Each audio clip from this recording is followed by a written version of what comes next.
10 محرم الحرام 61 ہجری مقام کربلا۔ یہ وہ دن تھا جسے یوم عاشورہ کہا جاتا ہے۔ تاریخ کا وہ سیاہ دن جس میں نواسہ رسول حضرت امام حسین رضی اللہ عنہ اور ان کے اہلی بیت و جانثار ساتھیوں کو بے دردی سے شہید کر دیا گیا۔ صبح عاشورہ، صبح فجر کے وقت امام حسین رضی اللہ عنہ نے اپنے ساتھیوں کو نماز پڑھائی۔ اس وقت صرف 72 جانثار افراد باقی تھے۔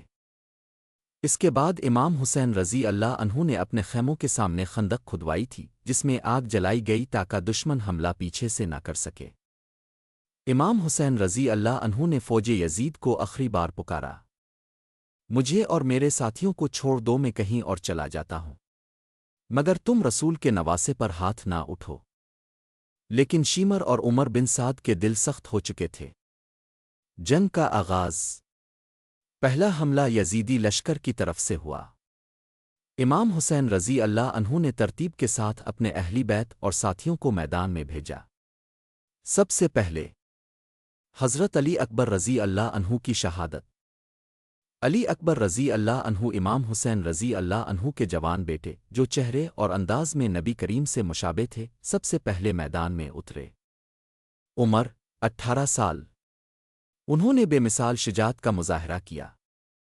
ایک دشمن نے نیزہ مارا اور کئی نے تلوار کے وار کیے۔ علی اکبر رضی اللہ عنہ کی شہادت کے بعد امام حسین رضی اللہ عنہ خود میدان میں گئے اور ان کے جسم مبارک کو خیمے تک لائے۔ امام حسین رضی اللہ عنہ نے اپنے جوان بیٹے کا لاشا بازوؤں میں اٹھایا اور ان کی شہادت پر بے حد غمگین ہوئے۔ روایت میں آتا ہے کہ امام حسین رضی اللہ عنہ نے فرمایا، اے میرے بیٹے، تیرے بعد دنیا کی کوئی خوشی باقی نہ رہی۔ حضرت قاسم بن حسن رضی اللہ عنہ کی شہادت۔ قاسم رضی اللہ عنہ امام حسن رضی اللہ عنہ کے بیٹے تھے۔ عمر تقریباً 13-14 سال۔ امام حسین رضی اللہ عنہ نے ان سے فرمایا، بیٹے، تمہاری شادی کا وقت ہے، نہ کہ شہادت کا۔ قاسم رضی اللہ عنہ نے کہا، چچا جان، اگر جہنم اور جنت کے درمیان مجھے ایک راستہ چننے کا کہا جائے تو میں شہادت کا انتخاب کروں گا۔ قاسم رضی اللہ عنہ نے میدان میں گھوڑا دوڑا کر بہادری سے لڑائی کی، کئی حملے کیے، مگر آخر کار یزیدی لشکر نے انہیں گھیر لیا۔ بعض روایات کے مطابق عمرو بن سعد کے آدمی یا حرملہ بن قائل نے ان پر حملہ کیا۔ ان کے جسم کو ٹکڑوں میں کاٹ ڈالا گیا۔ جب قاسم رضی اللہ عنہ نے آخری لمحے میں اوآ امائے یعنی او چچا جان پکارا، امام حسین رضی اللہ عنہ تیزی سے دوڑے، دشمنوں کو ہٹایا اور قاسم رضی اللہ عنہ کو اپنے گود میں اٹھایا اور فرمایا، میرے بھتیجے، اللہ تمہیں جنت میں اپنے نانا کے ساتھ رکھے۔ حضرت عباس رضی اللہ عنہ علمدار کی شہادت۔ جب خیموں میں پانی ختم ہوا، بچوں کی پیاس بجھانے کے لیے وہ فرات کی طرف روانہ ہوئے۔ مشک بھر لی مگر خود پانی نہ پیا۔ واپسی پر دشمنوں نے حملہ کر کے ان کے دونوں بازو قلم کر دیے۔ وہ بازو کٹنے کے باوجود مشک کو دانتوں سے تھامے رہے۔ پھر ایک دشمن نے سر پر لوہے کا گرس مارا جس سے وہ گھوڑے سے زمین پر آ گئے۔ امام حسین رضی اللہ عنہ ان کے پاس آئے اور فرمایا، اب میری کمر ٹوٹ گئی، میرے بازو کٹٹ گئے۔ حضرت عباس رضی اللہ عنہ کی شہادت نے امام حسین رضی اللہ عنہ کو بہت غمگین کر دیا اور اہلی بیت کا حوصلہ آزمایا۔ نماز ظہر کا واقعہ۔ جب دوپہر ہوئی تو امام حسین رضی اللہ عنہ نے دشمن فوج سے کہا کہ ہمیں ظہر کی نماز ادا کرنے دو۔ دشمنوں نے تیروں کی بارش شروع کر دی۔ اس وقت حضرت ظہیر بن قی رضی اللہ عنہ اور حضرت سعید بن عبداللہ حنفی رضی اللہ عنہ امام حسین رضی اللہ عنہ کے ساتھیوں میں سے تھے۔ حضرت ظہیر بن قی رضی اللہ عنہ ایک بہادر صحابی تھے جو پہلے عثمانی خیال رکھتے تھے، لیکن حسین رضی اللہ عنہ کی بات سن کر ان کے قافلے میں شامل ہو گئے۔ حضرت سعید بن عبداللہ حنفی رضی اللہ عنہ کوفہ کے شیعہ میں سے تھے اور وفاداری میں مشہور تھے۔ ان دونوں نے نماز کے دوران امام حسین رضی اللہ عنہ اور ان کے ساتھیوں کے سامنے ڈھال بن کر کھڑے ہو کر دشمنوں کے تیروں کو روکا۔ حضرت سعید بن عبداللہ رضی اللہ عنہ کے جسم پر اتنے تیر لگے کہ وہ زمین پر گرے اور شہید ہو گئے، جبکہ حضرت ظہیر بن قی رضی اللہ عنہ بھی شدید زخمی ہو کر شہید ہو گئے۔ یہ نماز اسلام کی تاریخ میں واحد ایسی جماعت تھی جس پر جانوں کی قربانی دے کر اس کی حفاظت کی گئی۔ اصحاب کی شہادت۔ امام حسین رضی اللہ عنہ کے وفادار اصحاب نے جانیں قربان کر دیں۔ ان میں کئی بزرگ صحابی بھی شامل تھے۔ حبیب بن مظاہر رضی اللہ عنہ، عمر تقریباً 75 سال، کوفہ کے معزز بزرگ اور نبی کریم کے صحابی تھے۔ انہوں نے کربلا میں یزیدی فوج کے کئی سپاہیوں کو قتل کیا اور بہادری سے لڑتے ہوئے شہید ہوئے۔ حضرت جون رضی اللہ عنہ ایک آزاد کردہ غلام تھے جو اہلی بیت رضی اللہ عنہ سے بے پناہ محبت کرتے تھے۔ انہوں نے اجازت لے کر میدان میں جا کر دشمنوں سے لڑائی کی اور شہادت پائی۔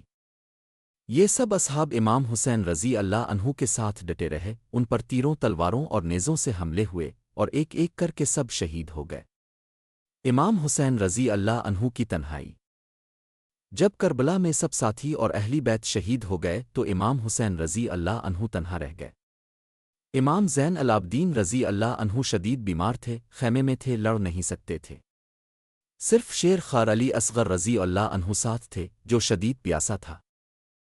امام حسین رضی اللہ عنہ نے علی اصغر رضی اللہ عنہ کو گود میں لے کر دشمنوں کے سامنے پیش کیا اور کہا، اگر مجھے قتل کرنا ہے تو اس بچے کو پانی دے دو۔ ہرملہ بن قائل نامی بدبخت نے 3 شاخوں والا مثلث نما تیر، نہایت خونی اور مہلک تیر چلایا جو علی اصغر رضی اللہ عنہ کے گلے کو آر پار کر گیا۔ امام حسین رضی اللہ عنہ نے خون کو آسمان کی طرف اچھالا اور کہا، پروردگار، اسے قبول فرما۔ پھر امام حسین رضی اللہ عنہ نے علی اصغر رضی اللہ عنہ کو دفن کیا، خیموں میں گئے، سب سے الوداع کیا، بہن زینب رضی اللہ عنہ سے ملے، بچوں کو تسلی دی۔ پھر اکیلے میدان میں نکلے، دشمنوں نے چاروں طرف سے گھیر لیا۔ امام حسین رضی اللہ عنہ نے بہادری سے لڑائی کی۔ 70 سے زیادہ زخم آئے، تیروں، برچھیوں اور تلواروں کے وار ہوئے۔ 3 برچیاں، 9 تلواریں اور بے شمار تیروں کے نشان تھے۔ آخرکار شیمر ملعون آگے بڑھا۔ اس نے امام حسین رضی اللہ عنہ کی گردن پر 12 وار کیے اپنی مخصوص خنجر سے۔ کچھ روایات میں خنجر کو ذوالفقار کی نقل یا مخصوص ذوالحدین قسم کا بتایا گیا جو چوڑا اور 2 دھاری تھا۔ سر تن سے جدا کر دیا اور نیزے پر بلند کیا۔ یہ وہ المناک لمحہ تھا جب نواسا رسول تنہا زخموں سے چور پیاسا کربلا کی ریت پر شہید ہوا اور حق کی بقا کے لیے جان قربان کر دی۔ یزیدی فوج کا ظلم۔ امام حسین رضی اللہ عنہ کی شہادت کے بعد یزیدی فوج نے ظلم کی انتہا کر دی۔ ان کے جسم کو گھوڑوں کی ٹاپوں سے روندا گیا تاکہ ان کی لاش کو مسخ کر دیں۔ خیموں کو آگ لگا دی گئی، خواتین اہلی بیت کو باہر نکالا گیا، ان کی چادریں چھین لی گئیں اور انہیں اسیری میں لے جایا گیا۔ امام زین العابدین رضی اللہ عنہ جو بیمار تھے، ان کے ہاتھ پاؤں زنجیروں میں جکڑ دیے گئے۔ شہداء کے سروں کو نیزوں پر بلند کر کے کوفہ اور شام لے جایا گیا۔ عورتوں اور بچوں کو بے پردہ ان راستوں سے گزارا گیا جہاں لوگ تماشا دیکھنے کے لیے جمع ہوئے تھے۔ یہ ظلم کا وہ دردناک منظر تھا جس نے اہلی بیت رضی اللہ عنہ پر قیامت ڈھا دی اور اسلام کی تاریخ میں یزید کی ظالمانہ روش کو ہمیشہ کے لیے رسوا کر دیا۔ یہ تھا 10 محرم الحرام کا وہ دن جس نے اسلام کو ہمیشہ کے لیے زندہ کر دیا۔